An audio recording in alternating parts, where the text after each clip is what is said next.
Technology has transformed the landscape under today's car bonnet. This complex jungle of sophisticated electronics may seem intimidating, but to the trained eye, there's just one vital component to keep the systems and the competition for parts, accessories, service and repairs in balance.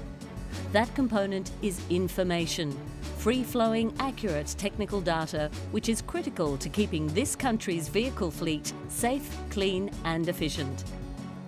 But it seems information from vehicle manufacturers is not always forthcoming.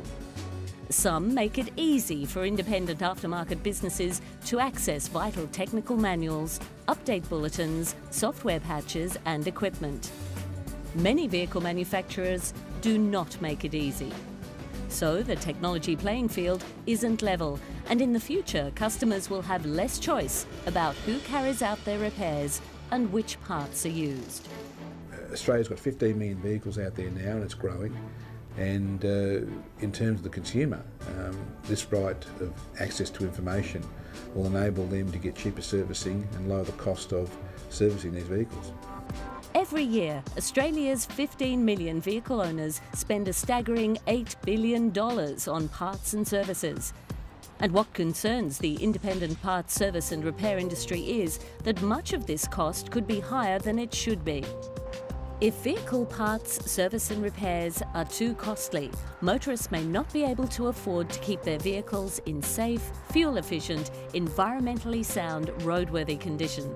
If you think about introducing a higher level of competition into a marketplace, so independent repairers as well as dealership repairers, all fairly competing for your, my and everyone else who owns a car, fairly competing for their business, I think it's likely that, and even in today's climate, that an independent workshop is able to complete that work on a vehicle at slightly lower rates than the dealerships are. And I suppose they will want to prove to the consumer that they can complete that work to a sufficient standard at a lower cost, but not actually compromising any of the safety or quality elements on the vehicle itself. Technology on vehicles of today is moving ahead at breakneck speed, and whilst it's difficult for the independent repairers now to access the information, and they do it via a range of sources overseas, through networks and linkages, there's information brokers, etc. What we're seeing is that this technology advancement is resulting in it being harder and harder. So going forward, we think it will be difficult or impossible for many repairers to even perform the most basic services on vehicles without that access to technical and diagnostic information. What that creates is a technology monopoly for the vehicle manufacturers and forcing the consumers to go to the dealers who can set their own price. The way we're trending here is that these car manufacturers will have a monopoly over the servicing of these cars just by the technical information.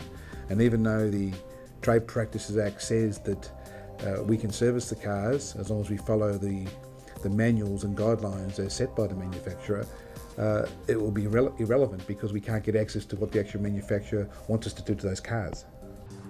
In Australia, there is no clear requirement for this vital technical information to be made available to the independent aftermarket. And if it is difficult for the aftermarket now, it will be even harder in future as vehicles become more dependent on technology.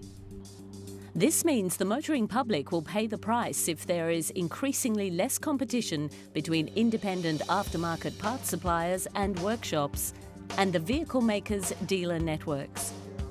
That unfair playing field is the focus of a national campaign being launched by the Australian Automotive Aftermarket Association. Fundamentally, the Choice of Repairer campaign is all about ensuring that the consumer can choose who repairs their vehicle and what parts are used. After all, it's their vehicle.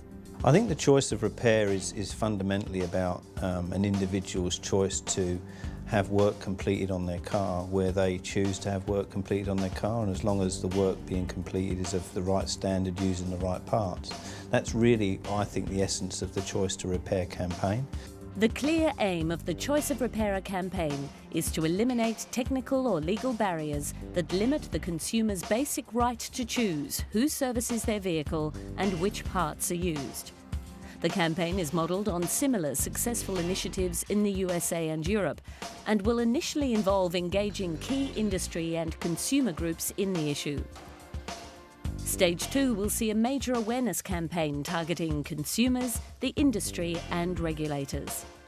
A steering committee of independent aftermarket parts manufacturers, repair chains, importers and resellers is responsible for rolling out the campaign. My company has access to a lot of data overseas, and because of our resources in our company, we can send people on a plane and go pick up training manuals from Europe and from America to work out how to fix these cars, and we spend a lot of time and money on that. However, for the independent aftermarket, for the guy working in a workshop in Footscray or in Marrickville, he doesn't have access to that information or that money to be able to do that as a group. And that's the frightening part.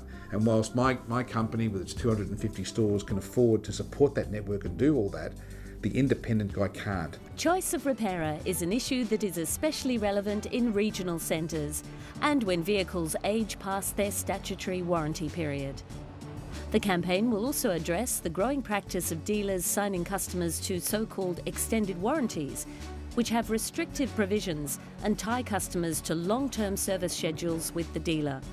We believe many of these contracts provide little benefits additional to the consumer's basic statutory rights.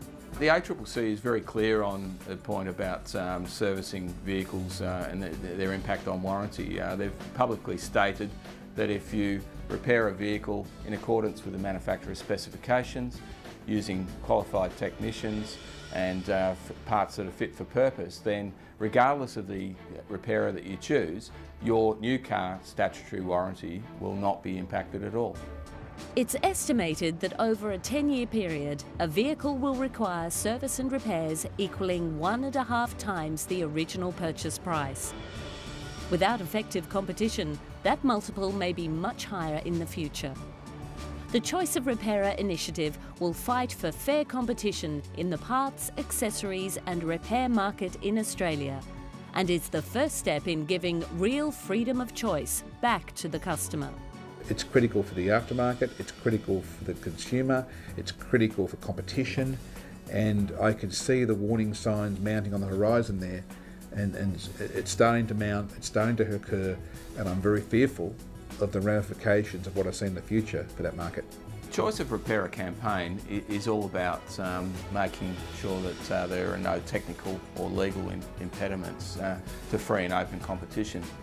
What that does is make sure that independent repairers and their suppliers can stay in business and continue to provide high quality, cost effective services to motorists all around Australia.